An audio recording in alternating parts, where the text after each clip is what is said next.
Hello and welcome to Star Citizen Sunday with me, Ryan, aka Sifu Messiah. This is a weekly show which covers everything from the world of Star Citizen over the past week. Links can be found in the description for anything we discussed during the show, so let's get on with it. So this week we have 10 more questions answered by the man himself. Around the Verse episode 35, there is a weapon mount design post, plus all the flyable ships are available for everyone to try. So starting with 10 for the chairman, the first question was, can players start wars between other races? Now, Chris explains that you can't start full-scale wars, perhaps a bit of border trouble, but nothing to the grand scale of a proper war. He says the likelihood is that the UE or the police in that area are more likely to come after you for troublemaking, basically, rather than helping fight the Banu or the Tavarians or whoever you've pissed off. There is likely to be a Game Master event, but it's not likely to be a full-scale war. It'll be smaller battles maybe. So the second question was, can you use your tractor beam defensively? And in this question, using them against missiles. And Chris says that if the missile is moving slow enough, then maybe, but it's the same chance of shooting one with a laser cannon, which, I mean, to be honest, is probably quite possible if you're a crack shot. But he said it's not going to be a reliable defense against missiles, so I would probably invest in better countermeasures rather than trying to use your tractor beam. So the question after that is, can ships fly when docked together? And Chris explains that big ships will have select bays for docking, which will allow the big ships to remain in flight. Very similar, he says, to the Merlin will dock with the Constellation. But for example, he gave the example of two Connies. If they were to dock together, they would have to power down in order to dock. They can't be constantly moving and in flight while docking together. In order to fly off again, they would need to detach and power up. So it all really depends on the scale of the ship. Now, he did say that there's a part in Squadron 42 where the Retaliator will dock with a frigate, which again is like the equivalent of a Merlin and a Constellation. So it all really depends on the ship size. If it's an equal size ship, they're not going to be able to dock together. They'll have to power down. Well, they will dock, but they can't fly while docked. So next question is, will NPCs react to weapons being drawn and run for cover? And Chris says that yes, definitely the AI will react realistically to events and will run, they'll hide, they'll scream. But also he says the police and security forces will probably draw their weapons and ask you to drop yours in a very, very polite manner, or just open fire on you depending on the situation if you've fired already, so forth. So yeah, they're going to react very realistically, and they will react as the general public would most likely react. Question after that is, will we see historical battles in Arena Commander? Now these are in fiction historical battles. I don't think he means like the Battle of Britain. And Chris says that he's never actually thought of this before, but he thinks it could be fun to introduce them to Arena Commander in the future. And as we know, Arena Commander will still be around when the Persistent Universe is released. It is the testbed for everything Star Citizen will include. And the example he gave would be something like the Tavarian Homeworld battle, which if you don't know what it is, I'll try and find a link to the post about it. It was where they were making one last push to try and claim back their homeworld after we took it from them. Very, very cool, and it could play into part just for the Arena Commander to learn more backstory in a fun and exciting way rather than having to read through pages and pages of information. So he did say that there will be some more single player and co-op content coming in the future. The examples he gave were escorting and ambushing, which are going to be sort of Persistent Universe mission templates. So we test them in Arena Commander first, make sure they work all right, change what needs to be changed, and then they put it into the Persistent Universe. So question after that are, what are your DirectX 12 plans? Now we are currently running DirectX 11, and he says that he's in discussions with various people, but he's not wanting to give too much away yet. But he did say that they are going to be pushing the boundaries of future technology and hardware to create the best game ever, so he doesn't really give anything away yet. So the question after that is, will there be drop pods for deploying soldiers? And Chris was quite brief on this one. He says there's not any plans for it. For now, you will need to physically touch down to drop off soldiers, but hopefully in the future, because I think it's a good way, you know, instead of having to touch down every time and run the risk of the ship being destroyed by surface-to-air missiles, etc. It'll be a much better way of getting people down. So the question after that, which is pretty cool, is what happens if you injure your arm, or I suppose any limb, in FPS, but you make it back to your ship and take off? Will the injury affect the flight? And Chris says that yes, definitely there will be realistic effects in your ability to fly. The examples he gave was something like a slower stick movement and maybe not a full range of motions, but you know, whatever injury you sustain, you should be able to fly still, hopefully, but you'll struggle a lot more. So if you manage to escape an alien attack on a base station, get back to your ship and fly off, you're not out of the woods. You know, you still have to escape and fly competently to get out of there, which will be very cool and very intense. So the question after that is, can we use other characters of our own as crew members, and do they need to be paid? Now, this has been brought up quite a few times in past 10 for the Chairmans. As you know, you can create more than one account on RSI's websites, and you can use them in the game. So you can actually have a second character that you've created in the Persistent Universe working for you on your ship. You can have multiple characters of your own as crew members on a single ship, so under your command. And he says that you can switch between them. It won't be on the fly, you know, you can't just sort of, like on Grand Theft Auto, press one button and flick to the next character. You'll have to obviously log out, log back in again, but then you will be a different character on that ship. So, pretty cool that, but they will need to be paid. He says labour isn't free, and I think before he said that, you know, they could work for free, but I think really that would be a bit unfair, as then you wouldn't have to pay. You could have 10 accounts and not have to pay any of your crew, so they will need to be paid. NPCs will have to be paid if you hire them, and yes, if they are your characters, they'll still need to be paid, which is pretty cool because then you will still earn money on that character even though you are not him, if that makes sense. Anyway, the question after that is a very cool question. As a bounty hunter, will we have access to our target's known associates? And if so, will we have auto access to that based on the contract, or will we need to buy the information? And Chris explains that once you accept a job, you'll receive a mission package from the job giver. This will contain obviously the target, the last known locations, and his or her associates, which will be added to your persons of interest list. Now, if you don't know the target's location, you can track down an associate, and Chris says you can beat him up to gather more information, or maybe in a more peaceful means. But he did mention that the conversation system is looking very cool, and he said that he saw a bounty mission prototype with the conversation system involved, where you go down to a bar, and he said it was just really, really cool, and it all worked brilliantly. So I'm very, very excited, not only to see that, but to actually play as a bounty hunter. It's not a role I was initially wanting to take because I'm not too combat orientated, but to be honest, I think it would be quite a fun pass, and it doesn't always have to be combat involved. But anyway, he did mention that this is no longer a space sim, it is an FPS universe, and we saw a little sneak peek of what looked like a landing zone sort of shopping district. My guess would be Nick's system, which is coming up for the social module, but there are no clues to really give me the information as to why. It's just, we know it's coming up. South by Southwest is coming, so it would make sense them showing us these sneak peeks now. Anyway, that was 10 for the Chairman. Tell me your thoughts on all the questions asked. Let's move on. So, it's time for Around the Verse number 35, and there was a new Empire report. On the next Empire report, are your data transfers safe? Your information may not be as secure as you think it is. We have 5 steps you can take to protect yourself. And blading. Dangerous teen trend or a one-way ticket to war? Find out what you can do to keep your children away from the Vanduul threat. Plus, noted chef and restaurateur Jade Wilson takes us on a taste journey to explore She Knew, the hottest new culinary fusion trend and the topic of their new recipe collection, Sizzle and Spice.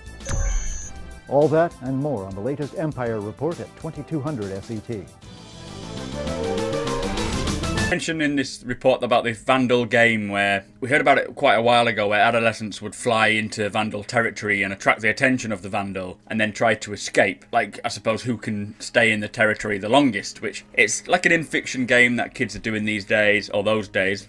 Them days, and it was supposedly becoming a concern for the mothers and so forth. But also they mentioned the Jainu cuisine, I think it was. So, I mean, to me this means that obviously we know there's going to be health benefits to eating. You may have better stamina for a little while, you know, little perks here and there. I do wonder if different cuisine, like if you eat your greasy burgers from a vending machine, not that you get burgers from a vending machine, that's a good idea. Anyway, you know, will they have a lesser effect than something like maybe your a la carte Jainu cuisine or whatever, you know? Tell me your thoughts. Maybe different quality foods will have better effects than lower quality foods. Anyway, so we went over to Sandi and Ben, and they showed us a little highlight reel of PAX East. I will do the usual facts from PAX. In fact, I'm working on it now. It will be up after this show. Not instantly, but hopefully within a few days. So let's get on with it. News from around the verse, starting with CIG in Santa Monica. First thing they mentioned was that the Drake Herald is currently being modelled, so we should be getting some scenes of that soon. That was the information runner. So they also mentioned about the Retaliator, which I know we're all waiting for. They also mentioned that it's the first multi-crew ship, so not for 1.1, as obviously it's 2.0 is going to be the multi-crew sector of Arena Commander, but it will feature things like multi-HUD displays, different power options to different seats, plus it will be better optimised than other ships, which is very, very cool with all this new tech, the Ghost Game Object State, something I can't remember now, but it's going to play a lot better with these new ships. Now, they're also currently pushing for 1.1, as we know. They're tidying up the balancing and getting the Gladius flight ready. Now, they mentioned that the new damage tech, or the new tech for the ships, and the example they gave was the Hornet, which is around 100 megabytes of VRAM memory, but with the new damage tech, it reduces it to around 14 megs, which is incredible. It's going to help with performance, it's going to help with load times, plus it just looks ridiculously awesome. So it's kind of like a triple whammy. They're going to, you're getting better all round with no loss to performance, which is very cool. So once we finished with CIG in Santa Monica, we went to Ilphonic, and they are working on the Astro Arena, which is the zero-G battlesphere. They got it back from PAX, which obviously reveals bugs and so forth, and they are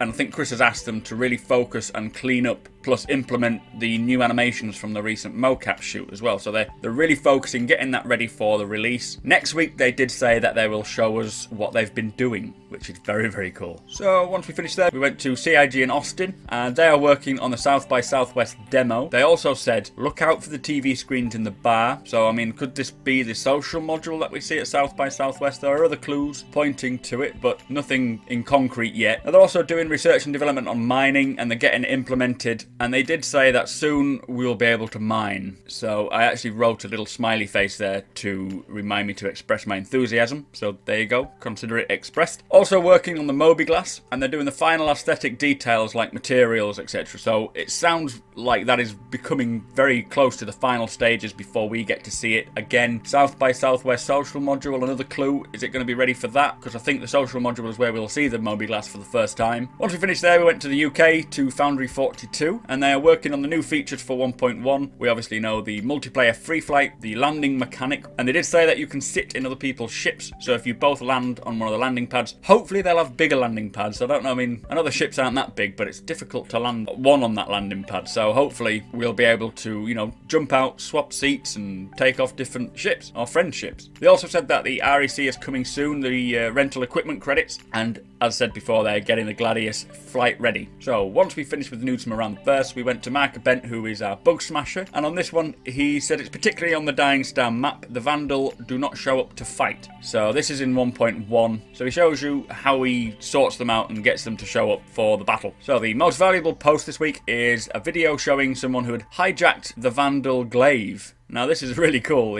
Somehow he'd managed to get inside a Vandal ship, the Vandal glaive, and he's then flying around it. I'll put the link below in the description so you can check that out. And the org of choice this week was the Black Star Initiative, who are focused on private security. So this is cool if you need someone to help escort you somewhere, or maybe follow you planetside and walk around with you if you're a known, if someone's got a bounty on your head. You can hire these guys, they'll hopefully protect you. Now we went over to customer support, and they say that they have finally caught up with all the tickets. They have hired 2 new customer support staff in the UK, which is starting soon. Also, the BDSSE shirts, if you purchase one of them, they'll be shipping soon, so you should get notified very, very shortly. And also, they're going to create a new range of Star Citizen baseball caps, which is pretty cool. I mean, I don't tend to wear baseball caps because I have a very small head and it looks ridiculous, but I will probably own one, stick it up on my shelf somewhere. So James Pugh interviewed Jeremy Masker this week, and he is the Director of Game Operations, so if you're interested in what he says, link is in the description again. Now, once we got back to Ben and Sandi, they explained that 1.1 will be coming in the next few days. It is very touch and go at the moment. On Thursday when this came out, Ben said it could be as early as tomorrow, being Friday, but yesterday or this morning there was a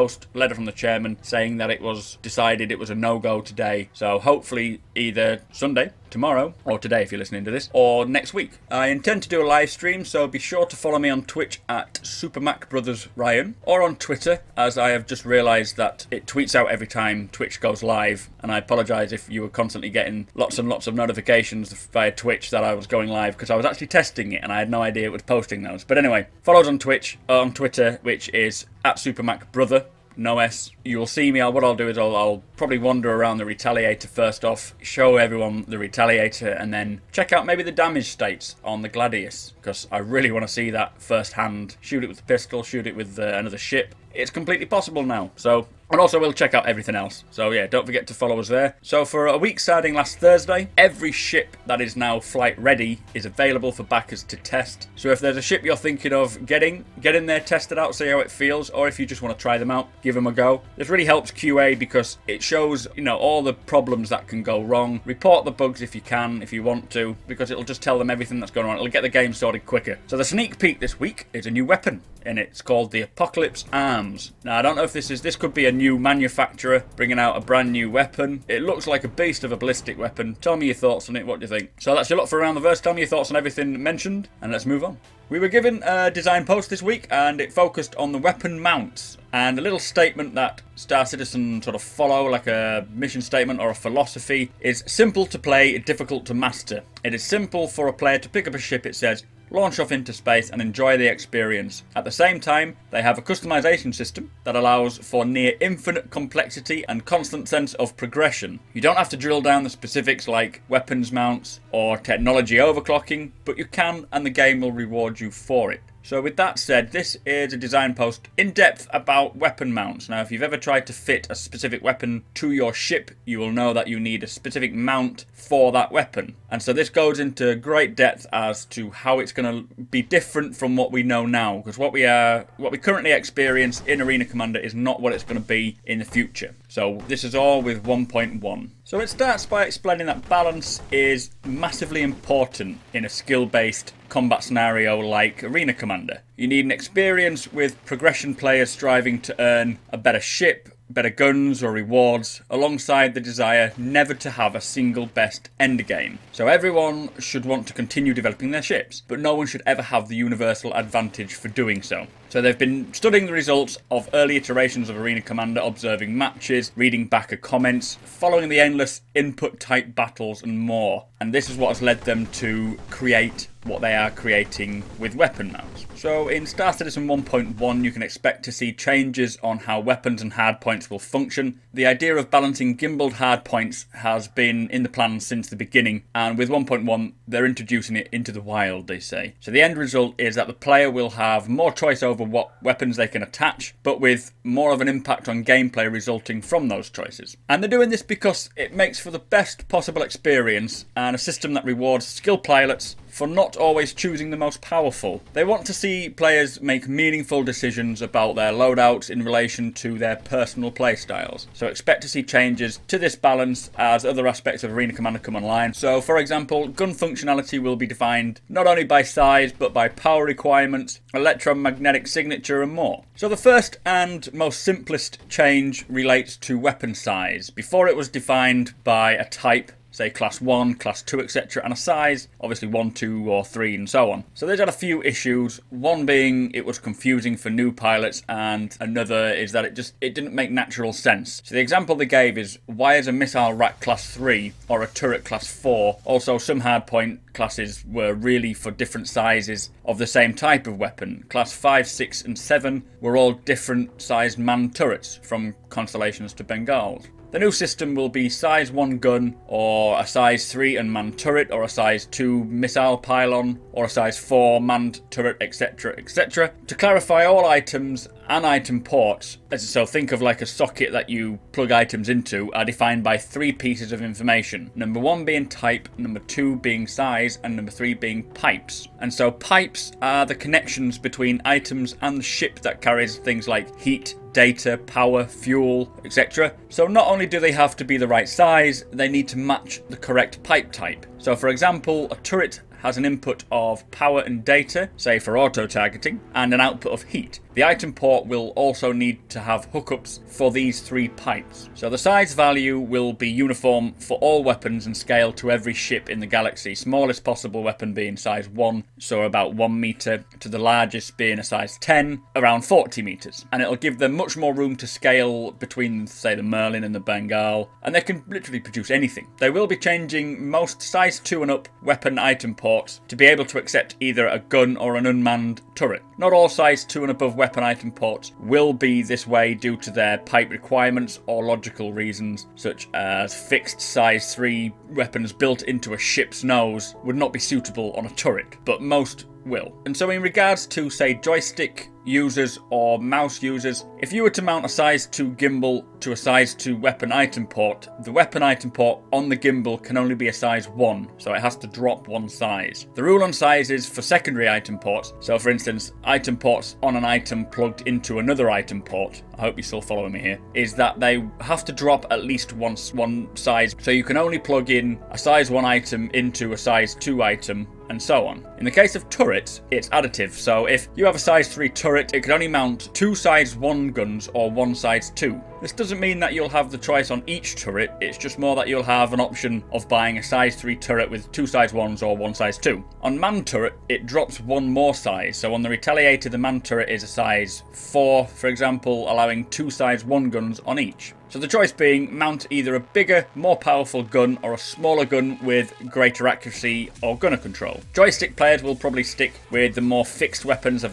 they have a greater hitting power and it's easier for them to maneuver their ships, whereas the mouse users may opt for a gimbaled weapon due to the aiming accuracy. So that's where the balance will come in. So these aren't the only limitations there will be for balancing the guns. Things like power and data are required for turrets and factor into your overall ship needs, so you may not have enough CPU cycles on your ship computer to run a targeting computer and 4 gimbaled guns. They say that they want players who are using their piloting skills to have the best advantage, so if you're a sharpshooter, you'll be rewarded for choosing fixed guns. If you choose gimbaled, turret-mounted guns, you'll have an easier time hitting your target, but the weapon won't cause as much damage. So other limits to mounts and hardpoint performance include increased mass constraints at a cost of gimbal speed. For example, particularly the large sizes of weapon, mass begins to be a real balancing act, it says. Also, some hardpoints won't be able to accept certain mounts because of their nature. Say, a fixed gun built into the hull of a ship won't be swappable with a gimbal. And basically, getting the most out of your ship will come down to you understanding your ship and finding your own play style and sticking to that, really. But obviously, you can choose what you want, have a play with it, see what you feel. So for the future, they say it's not a complete system today, but just more of an indication as to the direction they're going. They say that with this foundation, they can now move on to deeper designs planned, say unique targeting behaviors such as remote access or point defense solutions, basically attachments that augment the performance of weapons or that alter their effect, and also things like retractable mounts that disappear into the hull. So again, really cool, a lot of information. It's quite hard to understand. I hope hearing it rather than reading it makes more sense, as I did struggle to understand what was going on when I was reading it. But tell me your thoughts. We won't see it completely yet. It'll be 1.1 when we get to really play around with it, but I've always found the current mounts that we have at this moment are very difficult to understand, and you can see a size 2 and you put a size 2 on it, but it doesn't always fit. Didn't really make much sense, so tell me your thoughts on it. So we had a new letter from the chairman, Mr. Chris Roberts himself, and he started by informing us he was in Austin, Texas at the moment. He is helping the team, the Persistent Universe team, prepare for the South by Southwest presentation, which is on Sunday, and to kick off next week's CIG Networking Summit, where he'll be talking about the details of their back-end infrastructure in the cloud and how various servers and services will interact with the clients. He said it's not as exciting as seeing new ships and game mechanics, but it's very important. So on Sunday they are hosting a South by Southwest closing party, which includes the Star Citizen presentation, which they say is a good sneak peek at what they're putting out after the Space Marine drops, and Space Marine is the FPS module. So he did say there'll be a video on Monday for those who can't make it, so I'm afraid we'll have to wait till then to see what happens. Now, he did mention in this letter that they didn't launch Arena Commander 1.1 on Saturday, as they want to make sure that the multiplayer free flight and the landing and takeoff is polished, because obviously this is quite a big deal within the game, or within this patch, and if that wasn't up to scratch, then he wasn't going to release it, and it isn't. So they're now putting in a bit more time just to get it out there. Hopefully Monday we'll see it, or sometime next week, I think he said. So the PTU build is now out, and now features the Retaliator in hangar and the Gladius flight ready. I have seen some other Retaliator videos around. Unfortunately, it's not my account, so I don't want to go messing with it and changing my friend's account details to the PTU, because it's not fair on him. I'll leave it, and basically I don't know what I'm doing either, but I'll leave it until it is properly released, and then we'll do the live stream, so please bear with us. So Chris does explain that it'll go live next week barring, serious issues, and he says we'll get the Retaliator, the Gladius, the REC you know, rental equipment credits, multiplayer free flight, improvements to the flight module and the IFCS, manual and auto landing, and a bit of 64-bit floating precision. He said over the next few months they will add Star Marine, the FPS module, social module, and still obviously many changes and enhancements. So he also mentions that he was very pleased with the Astro Arena public reaction at PAX East, and he's asked Ilphonic to spend a bit more time on it just to ensure that it's polished, and a big focus on cleaning up the character animations, and just so that, you know, when it's released, he doesn't want it to just be cool for us, for, you know, the old backers who are happy to accept pretty much anything at the moment, but for people who haven't seen it and will be seeing it for the first time, he didn't want it to just put them off. It needs to be a polished, working game mode. So fingers crossed it'll be better than we ever expected. He did say expect to see the community team in Denver host a sort of a remote Around the Verse episode, introducing us to more of the characters behind this particular aspect of Star Citizen, so a lot of their crew that are working on it. And as a final note, he wants to congratulate all backers for reaching $75 million in crowdfunding. In honour of every backer, we will start 1.1 with 5,000 rental equipment credits to spend as we please. So last Sunday, CIG snuck in a new galactic guide post, which was about the AMD, or Accelerated Mass Design, and these are the guys responsible for the Mustang Omega. This post creates the in-fiction backstory for the company, so check it out, definitely worth a read. There was a PAX East presentation, which I shall be covering later this week, so if you want to wait for that, go ahead. If you want to check it out yourself, links are in the description. We met with Justin Binford in Meet the Devs. He is the QA manager, so check him out below if you're interested. There was a note from Chris Roberts bringing 2 more games currently in Kickstarter. One was Crowfall and the other is known as Descent. If you want to learn more about these games, or if you want to help back them or to help them in Kickstarter, follow the link below. We had a post known as This Day in History, this time called A Foundation of Rights. I am yet to read it, but if you are keeping up with the lore, check it out. There was some more fan fiction in Fan Spotlight, where fans of Star Citizen create their own stories to coincide with Star Citizen, giving the universe much more depth. The South by Southwest schedule was posted, so if you are attending that, you know, feel free to take a look and plan your itinerary, although it has already started, I believe. Also, with the transition into March, as subscribers, we received more flair for our hangers. This month, we received the Patron of the Arts plaque for our consistent contribution in the development. If you're a subscriber, you'll be able to see that in your hanger. Now, there was also a really cool post called CIG, or Inside CIG, and it's the music of Pedro Camacho. Now, he is the conductor for Star Citizen. Him and his orchestra are responsible for all the music that we hear. Very cool, definitely worth a look and a listen, because the music really sets the mood, and when I was hearing it piping up, it just gets me excited, it really does. Anyway, the final post was announcing the release of all the Arena Commander flyable ships available to all backers to fly and test out. In this post there is a list of all the current flyable ships, so if there's anything you're wanting to check out or wanting to fly, have a look in there, see which ones you most want to test out and give them a go. So, as you know, this week we have been giving away the Aurora MR Plus package. You were asked to send in the name of what you would call your ship. Thank you for all who has entered. It was great hearing your ideas. So there can only be one winner, and that winner is Roscoe JP. And they said my ship would be named the Foe King. I see what you did there. See, I see that. Because I like foe. Anyway, well done. You are the winner. Congratulations. You are soon to be the proud owner of the Aurora MR. Please send me your RSI handle and email associated with said account, and I shall ship that over to you straight away. This week, however, Robert has kindly allowed me to give away an Origin Jumpworks 315 game package. So with this package, you get the Origin Jumpworks 315p Explorer ship, the Southland hangar, starting money of 2,000 UEC, digital game soundtrack, the digital Star Citizen manual, 4 months insurance for your 315, the digital star map, Squadron 42 digital download, beta access, and obviously the Star Citizen digital download itself. So to stand the chance of winning this